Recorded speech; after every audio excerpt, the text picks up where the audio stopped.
imvura yaba nyinshi inzuzi zigasendera umukunzi nahisemo ntabwo yamemukira. Ikaze mu ndirimbo y'umunsi mwene data, ikibazo ni umukunzi wahisemo. Niba warahisemo umwana w'umuntu nk'umukunzi wawe nawe azagira hapfa gusige. Niba warahisemo amafaranga azagira hashire. Niba warahisemo ubutunzi nawe uzagiraho ubusige. Hitamo Yesu Kristo nk'umukunzi wawe.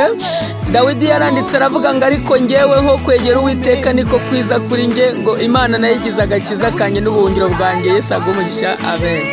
Inzuzi zigasendera umukunzi nahisemo ntabwo yamemukira, arankunda ndabizi.